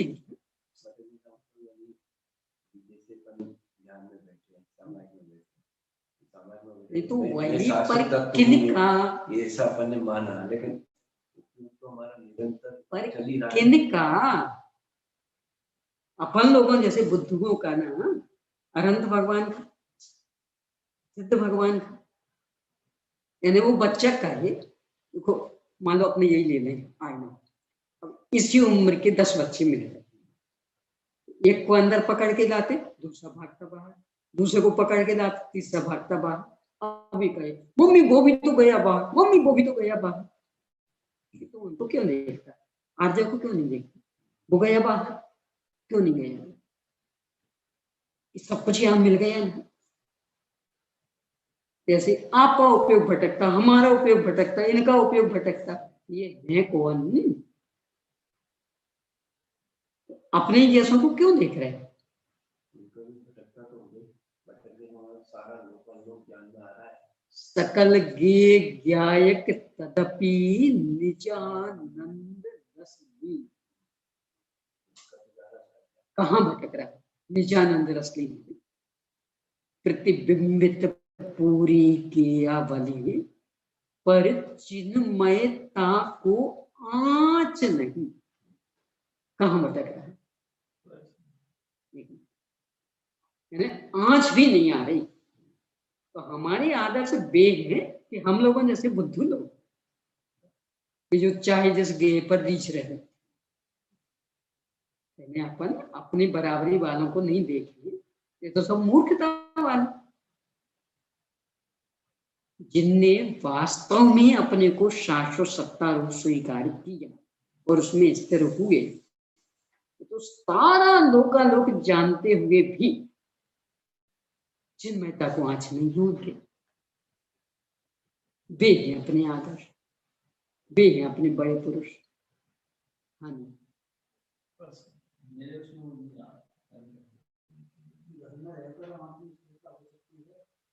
क्या एक बार आपने कहा था कि घर में रहकर शुद्धोपयोग नहीं हो सकता, ये तो मैंने नहीं कहा था घर में रह के नहीं हो सकता, क्योंकि चौथा पांचवा गुण स्थान घर में रहने वाले व्यक्ति के, पर हाँ अनुपात, यानी घर में रहकर बस घर जित नहीं हो पाएगा। मुनिराजों जैसा पूर्ण निर्विकल्प अतीन्द्रिय आनंद निश्चिंत जीवन वो घर में रह के नहीं हो पाएगा। घर में रह के बस घर जितना ही होगा, ज्यादा होगा तो एक चौकड़ी कषाय का अभाव हो जाएगा तो चौथे वाला, और ज्यादा हो तो 2 चौकड़ी कषाय का अभाव, बस इतना, इससे अधिक आनंद नहीं मिल सकता और शुद्धोपयोग नहीं हो सकता, ये तो मैंने कभी नहीं कहा। जहाँ मन लगे वहाँ हो सकता है, जहाँ मन लगे, जहाँ हमारा उपयोग लगता है, जहाँ मतलब चाहे घर हो चाहे पहाड़ हो जंगल में भी अगर हमारा मन भटक रहा है, दूसरी चीजें याद आ रही है, घर में बैठे बैठे भी हमें इस तरफ से ध्यान का विचार आ रहा है, तो बहुत भ्रम में, ऐसा नहीं है। घर में बैठे बैठे 28 गुणों में वन शब्द नहीं लिखा, वन शब्द क्यों नहीं लिखा? क्योंकि जंगल में जाकर के ये काम होगा तो मुनि राजा को वन में रहना चाहिए, तो एक गुणस्थान और बढ़ जाता है। अचौरी महामृत किसे कहते हैं? अचौरी महामृत, अचौरी का मतलब तो ये है कि जहाँ जैसा नहीं तो वे कहाँ रहते? शून्यागार, विमोचितावास, परो परो धाकरण, वैच शुद्धि, ये सब क्या है? सोने घर में रहना, छोड़े हुए घरों में रहना, तो उनके अचौर महाव्रत नहीं है क्या? दे दिया है तो हमने मांगा कहीं नहीं, दे दिया वाले का देखा ही नहीं। सुना घर मतलब जो उजड़े हुए, यानी होता ना बांध वगैरह बनते, तो बहुत बहुत दूर दूर तक के गांव नगरों को सरकार ले लेती है अपने मुआवजा दे देती है।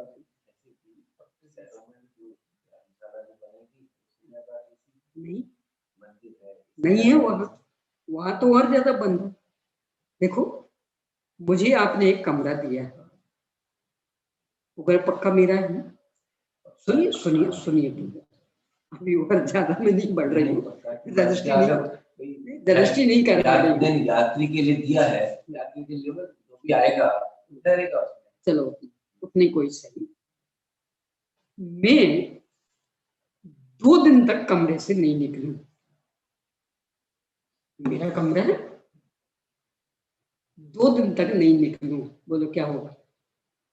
बोलो भैया, मेरा कमरा है, स्लिप भी लगी है, वो यात्री रूप में ही रहे। हम तो ये देखेंगे कहीं स्वास्थ्य तो खराब नहीं हो गया। वो हमारे राग से भी हमारी क्लास नहीं दे रही, तो क्या 5 महीनों का इसका मतलब कि अब हम स्वाधीन हुए कि पराधीन हो गए? तो स्वादी चलो अच्छा हुआ दूसरा ने, मान लो उदाहरण के लिए कि आपकी क्लास भी नहीं ले रही, स्वाध्याय भी नहीं करा रही, यानी किसी भी प्रकार से कोई ऐसा सामूहिक कार्यक्रम मेरा नहीं चला। जैसे अभी मान लो अपने सचिन भैया का ले, कुछ नहीं चल रहा है, अब वे 2 दिन तक नहीं निकले तो कुछ नहीं होगा। नहीं जा रहा अभी। बहुत उल्टा। अभी 6 दिन हो गए तो अभी हमने कल वो आपके पास में आया था तो देखा आगे क्या। नहीं तो वो तो क्योंकि यहाँ वहां से आपको खबर मिल रही, हाँ बराबर मंदिर जा रहे हैं ये वो जो भी, और कुछ भी खबर नहीं मिले तो यानी गार्ड भैया वगैरह कहें साहब इनका दरवाजा 2 दिन से नहीं खुला, आप अपना लॉक लगा के चले जाओ कहीं। हाँ तो बोल क्यों भी अपना लॉक कैसे लगा के ये चलिए? बोलो। रहेगा फिर दूसरा यात्री आने को। अरे लेकिन वो अपना लॉक इसीलिए इसीलिए मैं लॉक वाला नहीं दे रही हूँ उदाहरण, मैं तो अंदर थी अंदर भी हो तो पर रात 2 को दिन तक नहीं निकली और अंदर से भी कोई आहट भी नहीं आवे। अब बोलो क्या होगा।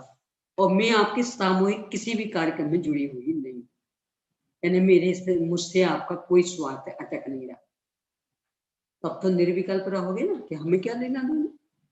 अरे आपकी बात छोड़ो, जो हमारे अतिथि 2 दिन के लिए 3 दिन के लिए आते हैं तो ज्यादा रह जाए तो भैया क्या बात है, आप बताओ, स्पष्ट करो, एप्लीकेशन दो, बहुत सारी फॉर्मेलिटियां हैं।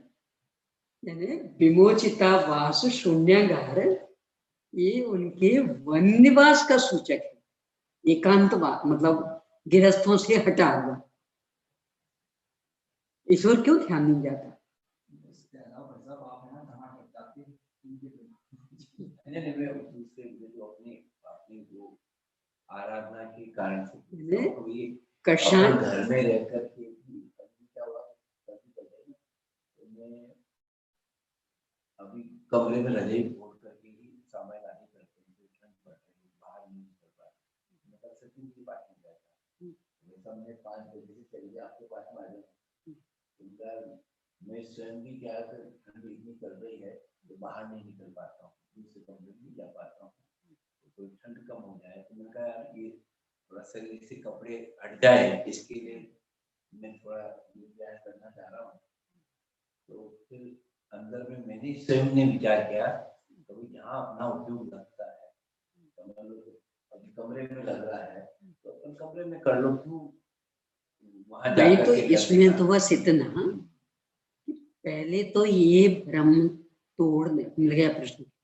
नहीं यही प्रश्न है उनका भी, नहीं जो आया है घर में हो जाएगा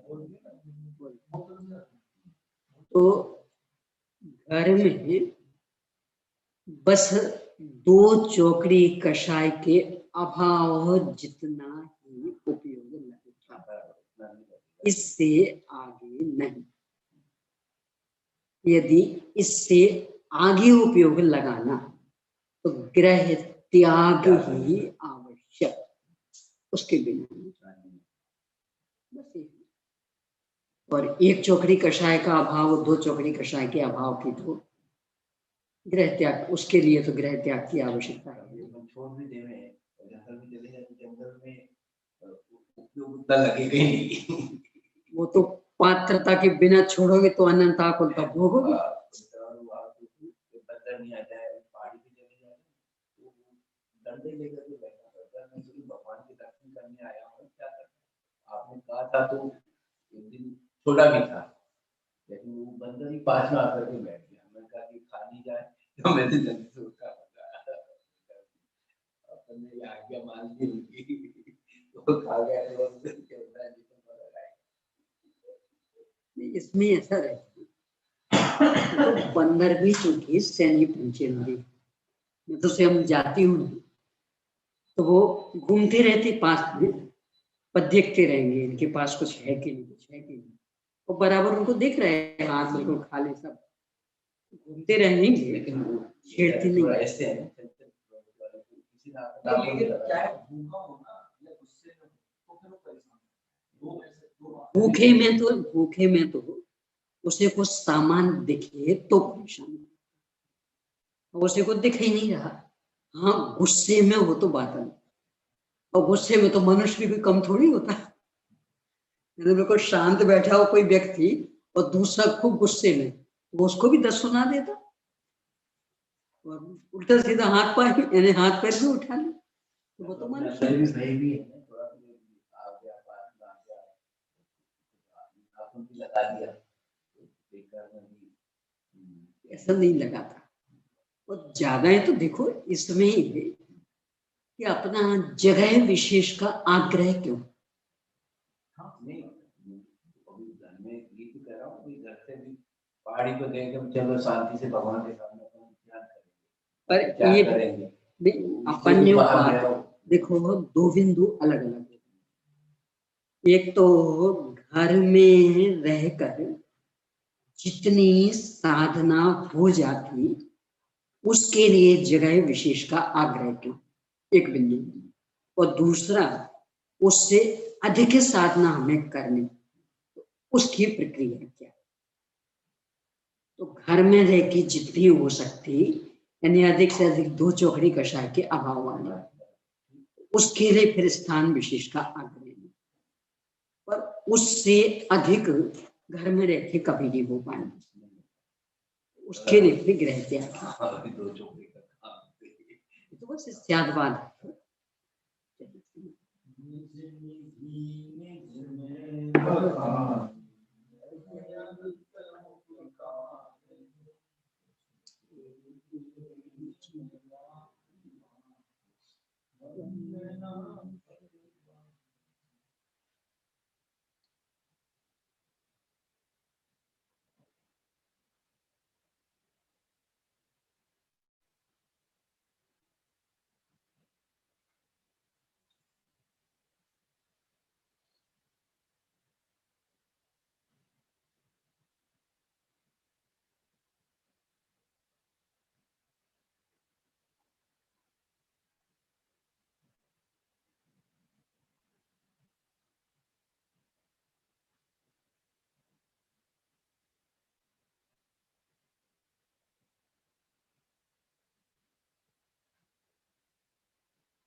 द्वादशांग जिनवाणी माता अहिंसा में जैन धर्म की